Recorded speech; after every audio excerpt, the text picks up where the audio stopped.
Hey everyone, welcome back to Corporate Decoder, the place where we uncover the hidden stories behind the corporate world. And today, we're diving deep into SPIRE Incorporated's latest moves, which seem to involve a whole lot of debt and some very specific dates. So what exactly is this report all about? Well, it is a Form 8K announcement, and that usually means something pretty significant has happened. In this case, SPIRE Inc. is reporting on a major financial deal its subsidiary SPIRE Tennessee Incorporated has made. Think of it like a quick update on a big event that is just unfolded, rather than a regular quarterly report. SPIRE Inc. is a utility company primarily involved in providing natural gas. They operate in several states, and their business is all about making sure homes and businesses have the energy they need. This kind of report isn't about their day-to-day operations, but about important financial agreements they've entered into. Scroll SPIRE Inc. Bruce 700 Market Street Bursist. Louis, Mo 63,101, BRI 314 to 342, -05. Twin scroll. Now, let's get to the juicy part. SPIRE Tennessee Incorporated has entered into a master note purchase agreement.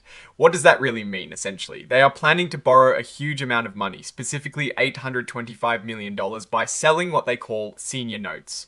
These are like IS that investors buy, and SPIRE Tennessee promises to pay them back later with interest. This borrowing is structured into 5 different parts or tranches, each with its own maturity date, meaning when SPIRE Tennessee has to pay it all back. We're talking about notes due in 2029, 2031, 2033, 2036, and even 2036, and even 2038.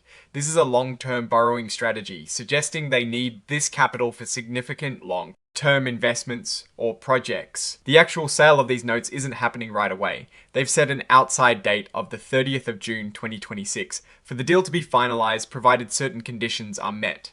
This flexibility allows them to wait for the most favorable market conditions or to align with other strategic events. Now, let's talk interest rates. This is where things get interesting. The interest rates are not fixed, but depend on when they actually close this deal. If they close by the 31st of March 2026, the rates will be in this range, going up to over 5.4% for the longest term notes. But if they delay, the rates go up even further. For every month they push the closing after March of 2026. The interest rates for all tranches creep up. This means SPIRE Tennessee is incentivized to lock in this borrowing sooner rather than later, but they also have the option to wait, which could cost them more in interest payments. These notes are what is called senior unsecured. This means if SPIRE Tennessee ever got into financial trouble and couldn't pay its debts, the holders of these notes would be among the first in line to get paid. But there is no specific collateral backing them up. It's a pretty standard way for companies to borrow money. But it does mean the lenders are relying heavily on SPIRE Tennessee's overall financial health and its ability to generate cash. This section basically confirms that this note purchase agreement is a big deal, a material definitive agreement, as they call it. It is a significant financial commitment. This item just reiterates that this deal creates a direct financial obligation for SPIRE Tennessee, which is a subsidiary of SPIRE Inc., so the parent company is on the hook for this large debt load indirectly. And here is where they list the exhibits, the actual documents that make up this filing. The Master Note Purchase Agreement itself is filed as an exhibit, so if you want to see the exact legal language, you can go look it up. But for us, the key takeaway is that this is a multi-$100 million debt issuance.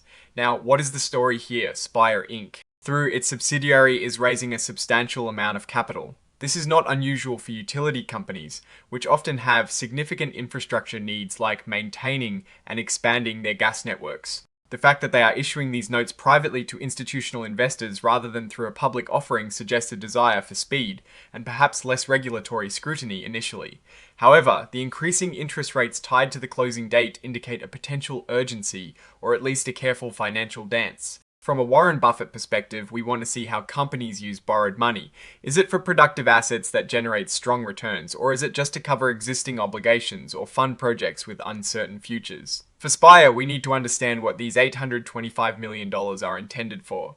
Are they building new pipelines?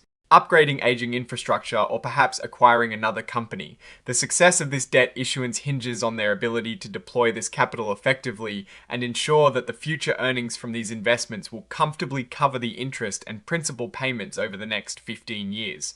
The risk is that rising interest rates, coupled with potential economic downturns, could make servicing this debt more challenging if their revenue streams don't grow proportionally.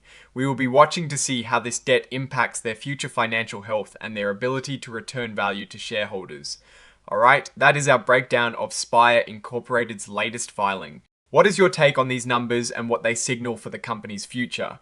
Drop your thoughts in the comments. If this analysis was valuable, hitting that like button really helps, and subscribe for more deep dives. Don't forget to check out the Discord in the description. Thanks for watching, see you next time.